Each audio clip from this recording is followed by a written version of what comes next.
98 FM Muara Citra Ganitri Sukabumi. Pas di hati, yang lain lewat.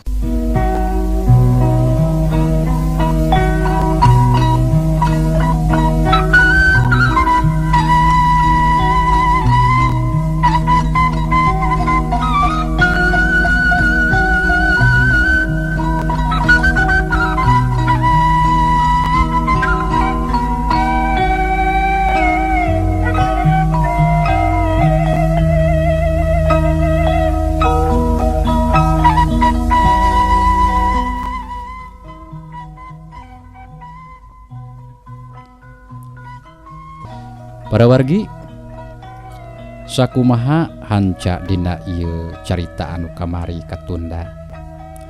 Bedaran Kang Tile kapegat kuanci dina mangsa medarkeun kaayaan Ki Puraloka anu tos patepung sareng Eyang Wakagebong. Saha cenah Eyang Wakagebong teh para wargi?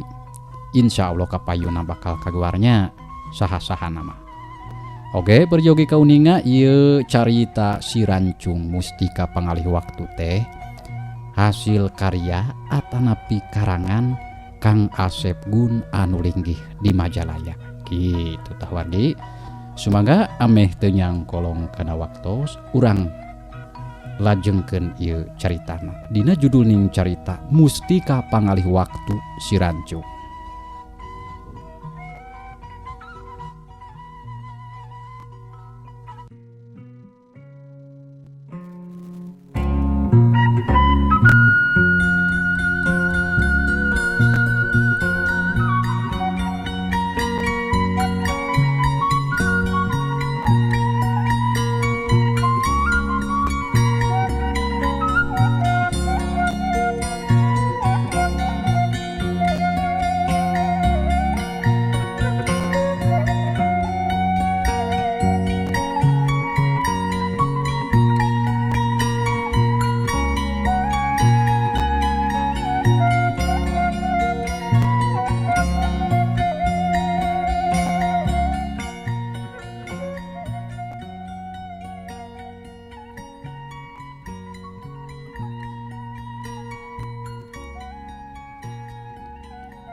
Empe kaynya dalain tempun sebehkeun heula barang daharna.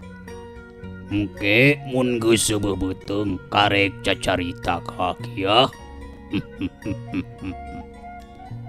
Pokna bari teu waleh dibarungkung ngahehe matak muringkak bulu punduk ngadengenage. Begetna anu ukur tangkorak teh nambahan serem jeung angker pikasieun tapi da bager geuning Eyang Wakagebong teh. Najan bari jeung masih keneh kaget jeung teu ngarti oge ti mana datangna eta dahareun. Akhirna mah maranehna teu ngalobakeun deui mikir. Da memang heueuh maranehna teh can kararaban naon. Geus aya kana 3 poena ti barang diparentah pikeun ngudag maling mustika karaton kuraja teh. Antuk damah tiluana pating celalebak barang dahar nepi ka pating areuleuk bakat ku seubeuh.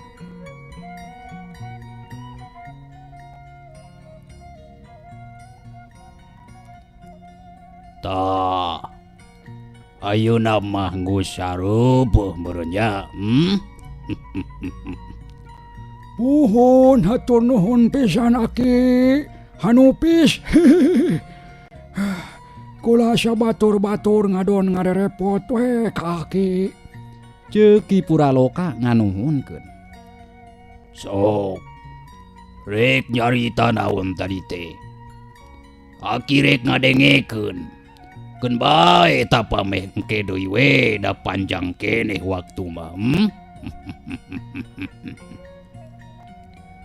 Sumuhun eta Ki.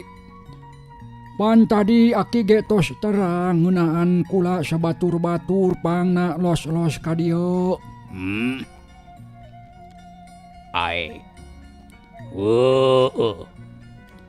Perkara manusia anu maling mustika pangalih waktu eta pan ngaranna mustika teh ja.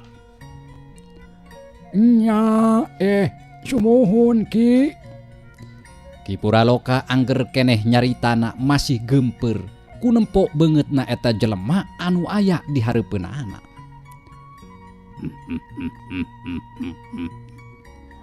Ngaranna Ki anu katelah mahwa kagebong. Biasana sok disarebut Eyang Gebong. Tapi keun bae rek nyebut Aki atawa Eyang oge. Kumaha nu njerebut we Aki mah? Oh, hapunten atuh Aki Eyang, da abdi mah teu terang. Ki Puraloka jadi pabeulit. Ari anu duaan deui mah tadi ge taya anu nyarita. Ngaharep-hep we di juru bari nyarabakan beteungna anu karasa eungap tas barang dahar teh. Eta mustika pangalih waktu teh. Hasiatna jeung kagunaanana nyaeta kasing saha wae anu nyekelna mangka eta manusia bisa bulak-balik keluar asup ka mangsa ka tukang jeung ka mangsa anu can kasorang.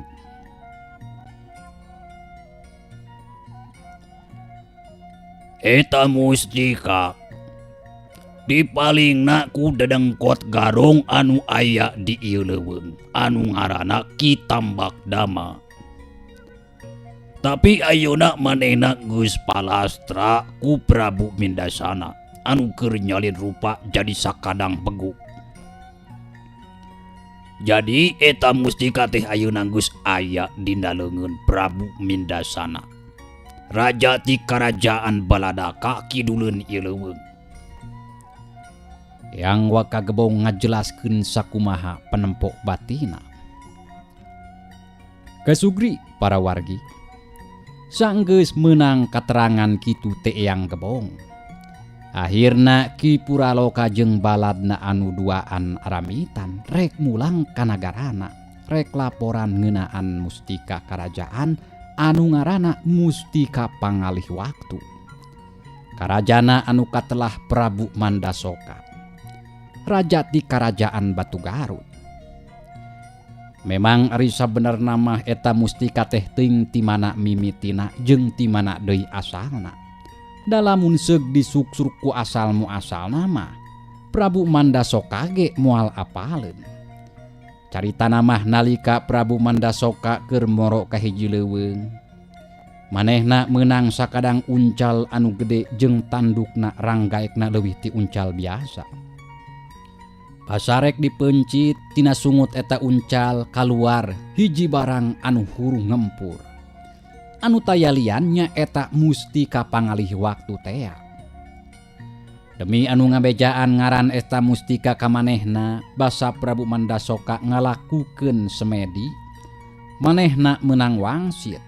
Yeun eta batu mustika teh mustika pangalih waktu. Tapi dina wangsit oge ngabejakeun yeun eta mustika teh lain pimilikeun manehna. Anu sakuduna mah kudu dipulangkeun deui ka asalna ka leuweung tempat moro teh. Ari sabab can aya manusa anu boga hak pikeun mibanda eta mustika. Tapi ku kasarakahan Prabu Mandasoka, manehna hayang mika milik eta mustika.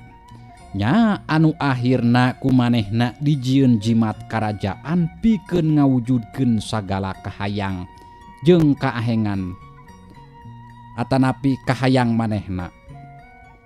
Ari kaahengan eta mustika kasing saha wae anu nyekelna pasti eta jelema teh bisa sakahayangna nyaba ka alam anu can kasorang jeung alam anu geus ribuan taun kalarung.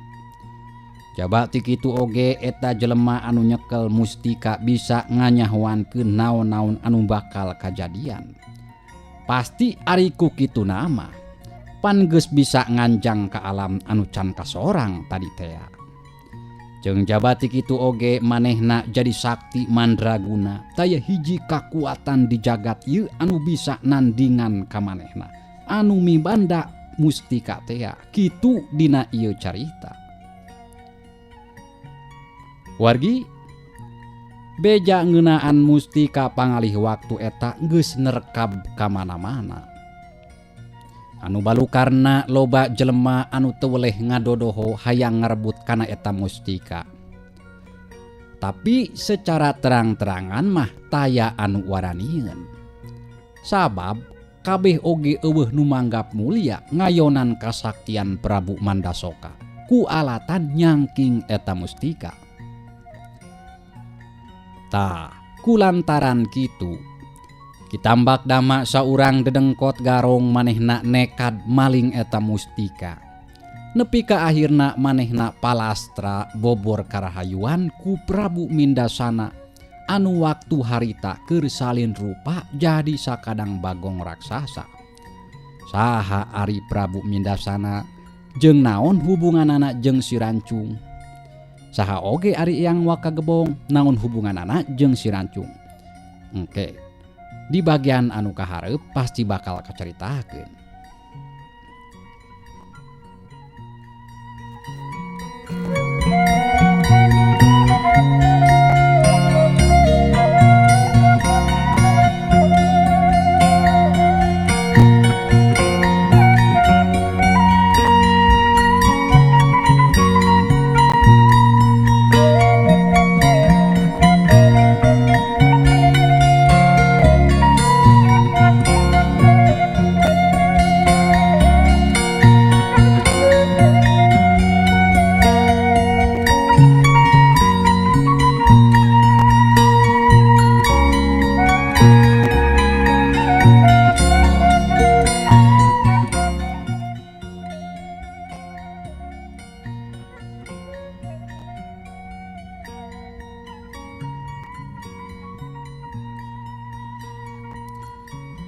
Kesugri para wargi teka catur di jalana.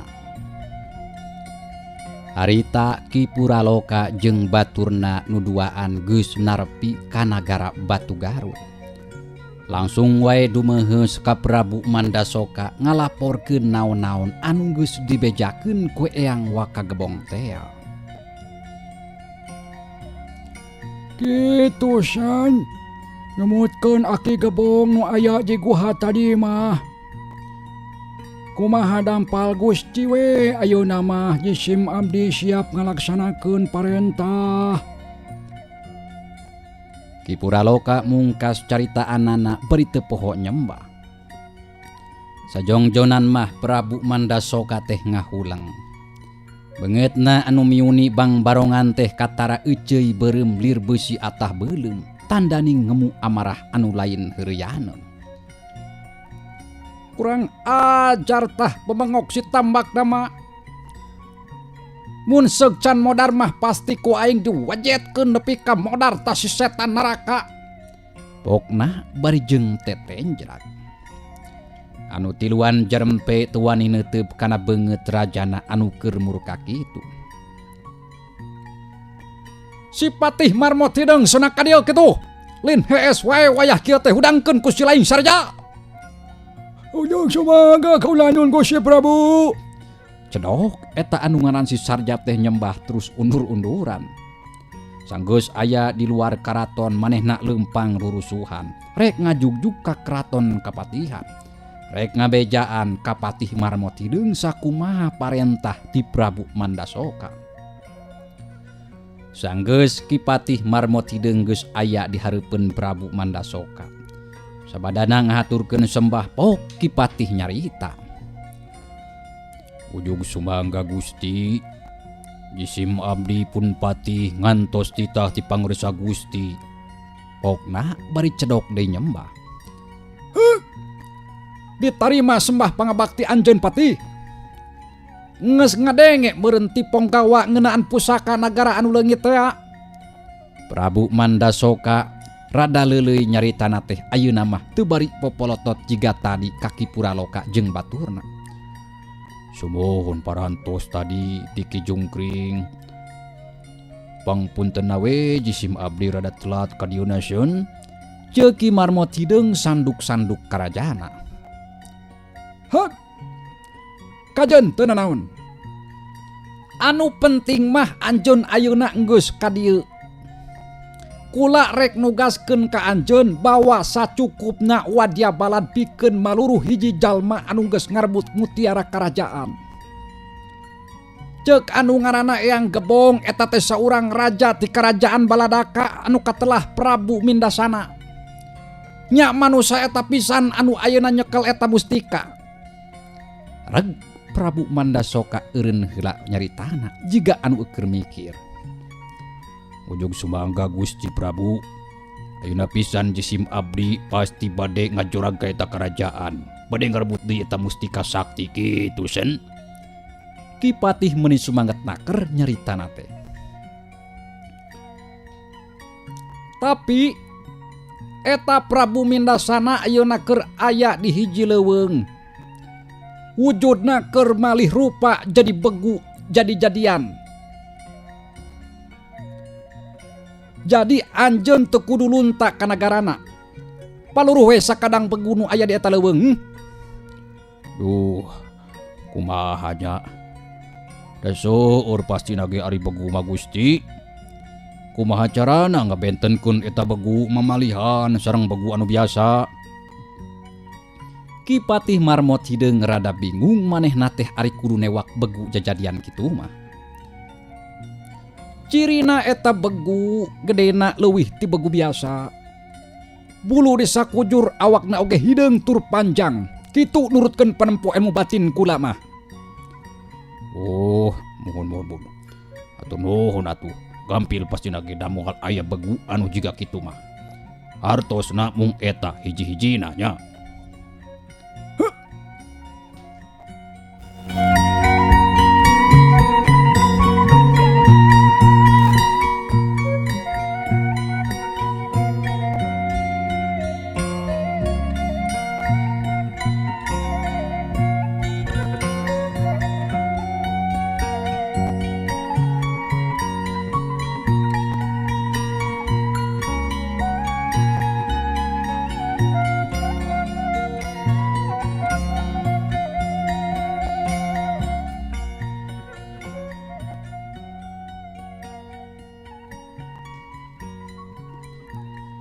Sanggeus kitu mah bralwe Ki Patih marmot hideung jeung para ponggawa anu jumlahna teu sauti.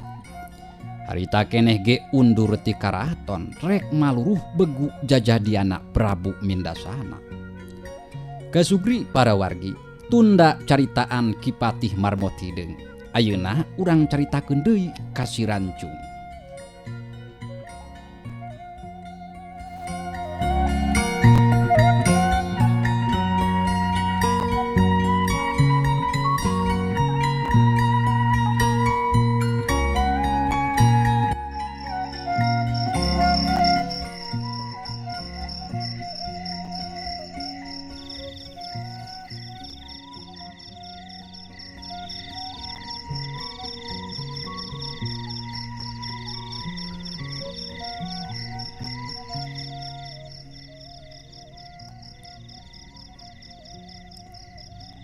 Ujang, ieu teh karuhun Ujang. Eta mustika memang geus jadi milik Ujang. Lamun Ujang hayang nyaba ka mana wae boh ka alam anu geus kaliwat atawa anu can kasorang. Carana usap-usap 3 kali bari gerenteskeun niatna. Pasti bakal laksana. Oh mat, ulah dipake kana jalan anu teu benar. Jeung ulah nepi ka karbut kudeungeun. Sabab lamun eta mustika aya dina leungeun jalma jahat, ieu alam dunia bakal hancur. Nyake nuhun atuh. Ari aki saha? Ceuk si Rancung bari mencrong ka eta jalma. Tapi sakiceup geus ngaleungit tina panempona. Aki.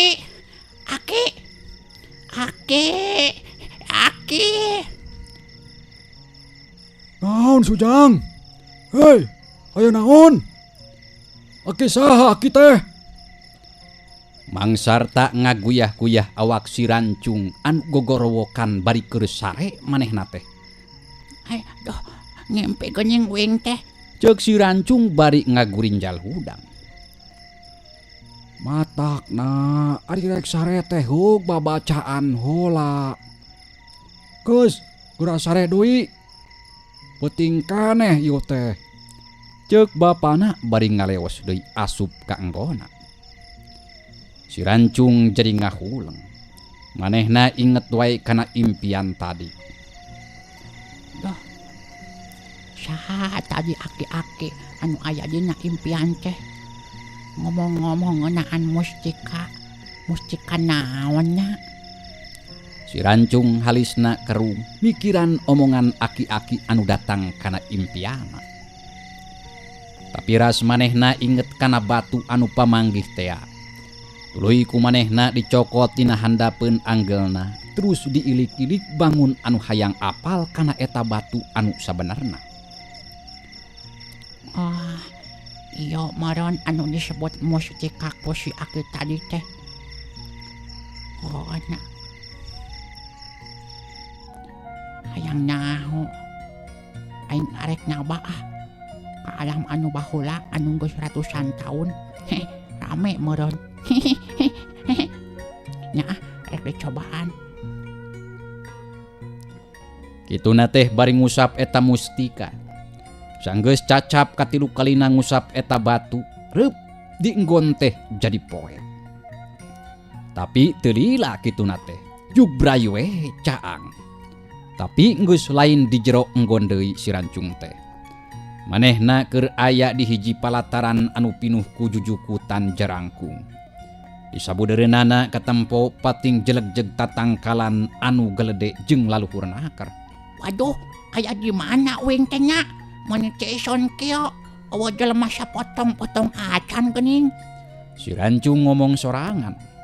Tuluy manehna cengkat koloyong leumpang buru ka hiji tempat anu katempona jiga pilemburan. Sanggeus anjog kanu ditujuna katempo ku manehna loba tatangkalan di dinya oge. Tapi kadenge sora anu pating jerewet jeung anu pating haraok jiga anu keur parasea. Di mana eta pacing haraok teh nya? Da eueuh sasaha kuning di joge. Kituna teh bari rarat reret. Tapi barang manehna ngareret kaluhur katempo dina dahan teh meuni reuteum. Loba jelema anu pating guntayang jiga monyet. Aya anu keur garalut. Aya oge anu keur silih tumpakan jeung pada baturna. Parudak leutik anu kadenge tadi pating jerewet oge katingali ayeuna mah keur silih udag jeung baturna luluncatan dina dahan. Hei, itu teh naon? Jelema atawa monyet? Disebut jelema tapi bajuna oge karitu. Kudu tutupan ku dangdangunan geuningan. Ari disebut monyet da beungeut nama jelema deui. Si Rancung terus tatanggahan. Sabot kitu.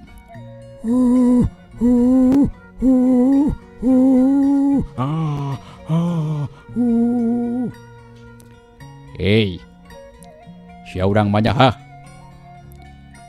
Rek nanahaon ngajedog jedieu. Di satu kangeunana geus ngajega saurang jelema anu aneh pikeun si Rancung mah. Nya eta ku papakeanana aneh teh. Jeung beungeutna oge da ari di deukeutan mah teu pati jiga jelema. Deukeut-deukeut mah jiga monyet we. Ngan ieu mah teu buluan hungkul. Kumis jeung janggot katut bulu-bulu sejena oge meuni gimbal jiga odegeji anu tara di angir. We ngakar ulin we jejesot teh. Ari emang saha? Kalah malik nanya si Rancung teh. Untungna eta jelema anu jiga monyet teh bisaeun ari ngomong mah. Teu walah wah waleuh jiga urang primitif kawas aya anu dina kawas nu aya dina film. Siapa ditanya kalah malik nanya. Aing anu katelah Abah Dongkar, pamimpin di ieu kampung. Ari sia saha? Jawab, sia. Jika lain orang dieu sia mah. Jeung naon eta anu diterapkeun dina awak sia meni araneh kitu? Ceuk anu ngaku Abah Dongkar bari nunjuk kana baju si Rancung. Anu tangtuna pikeun manehna mah pasti aneh da eueuh anu make baju jiga si Rancung di lemburna mah. Heh, iyo mah baju, lamun iyo calana. Ari eta Abah naon? Mana aya baju kitu patut nih? Calana oge mun jiga bungkus roti kitu. Si Rancung kalah nyeleukeut bari nunjuk kana dangdaunan anu ditalikeun kana pelebah handapeun bujalna eta jalma. Jurig. Sia. Wa weureu sia teh. Dihakan ku aing mah ayeuna keneh ge.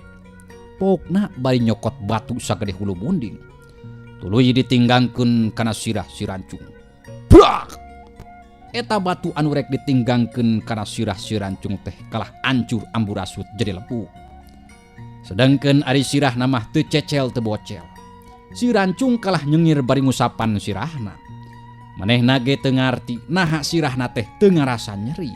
Padahal ditinggang ku batu anu sakitu gedena. Kunaon ari Abah teu pupuku juk ninggang ku batu ka uing. Kumaha lamun sira uing bencar, untung sira uing kuat. Si Rancung kalah ngaheheh bari mencrong ka Bah Dongkar. Ari Bah Dongkar nempo kitu teh manehna jadi undur-unduran. Kasima meureun jeung reuwas ku kakuatan si Rancung. Nah kalah undur-unduran kitu Bah. Bah, da uingan moal nanaon? Kunaon Abah teh? Si Rancung melong ka Bah Dongkar bari nyerenge. Ngadenge si Rancung nyarita kitu ngan brek we Bah Dongkar teh deku bari nyembah ka si Rancung. Tisrikna nyuman kana suku si Rancung tandaning taluk meureun. Sabot kitu purudul teh teuing timarana datangna. Loba jelema-jelema anu beungeutna jeung papakeana sarua jeung Bah Dongkar, awewe lalaki kolot budak. Kabeh nyarembah ka si Rancung. Si Horeng tadi oge nyaraksian basa Bah Dongkar. Salaku kepalana eta kampung ninggangkeun batu kana sirah si Rancung. Kabeh ngarasa talu ka si Rancung ku nempo kasaktian jeung kakuatanana anu cikeneh kasaksian. Ku nempo pamingpina nyembah ka si Rancung maranehna oge jadi nurutan talu ka si Rancung.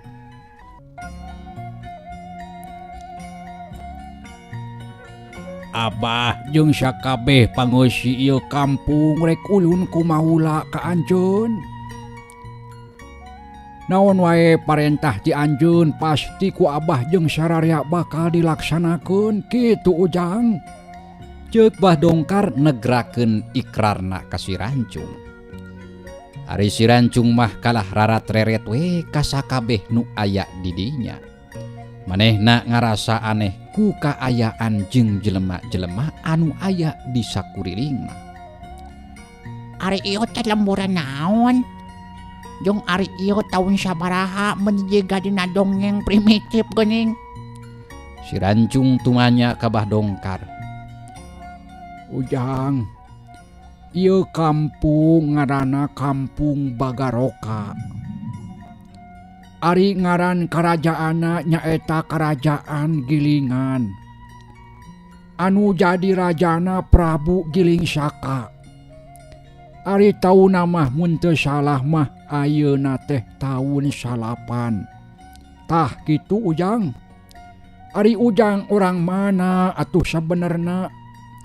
Asa kakara nenjo jelema anu jiga Ujang Abah mah. Bah Dongkar malik nanya ka si Rancung. Si Rancung menik ngagembeg ngadenge keterangan kitu ti Bah Dongkar teh. Paingan araraneh atuh jelemana oge. Ari karek taun 8 mah pan di lemburna mah ayeuna teh geus taun 1880-an. Jauh pisan atuh nyabana manehna teh. Uing ate lembur jauh Bah. Tengah aja ada ulin ka dieu ge. Nuhun atuh uing geus diaraku ku urang dieu.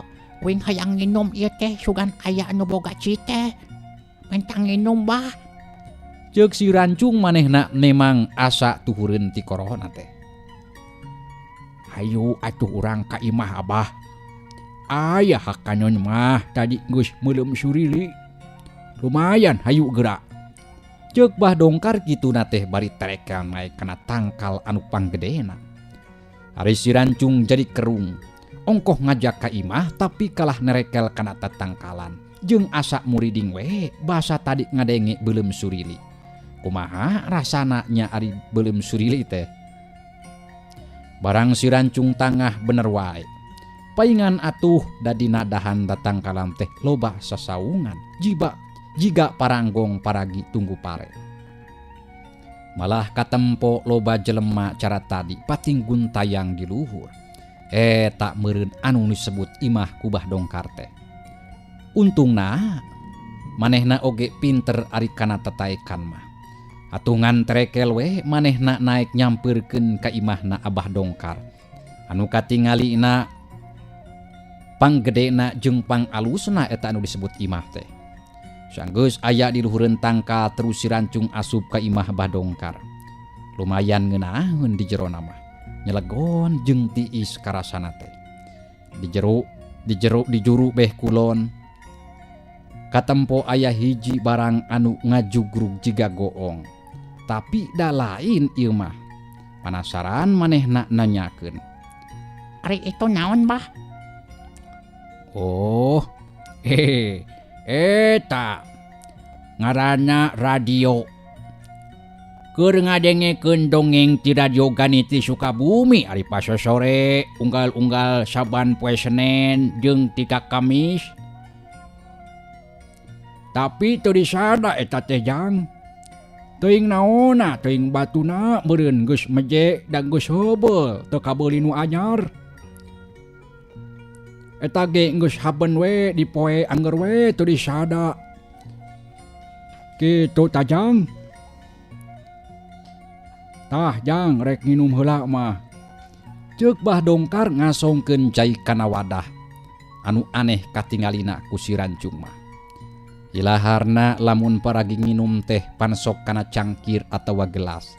Tapi ieu mah wadahna kana tangkorak jelema. Si Rancung ge meuni reuwas nempo eta wadah cai teh. Aya.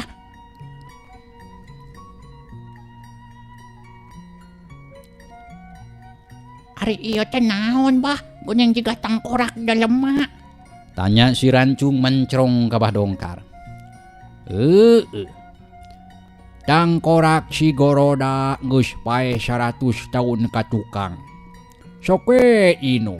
Tiis matak necep kana ti koro jeung Abah.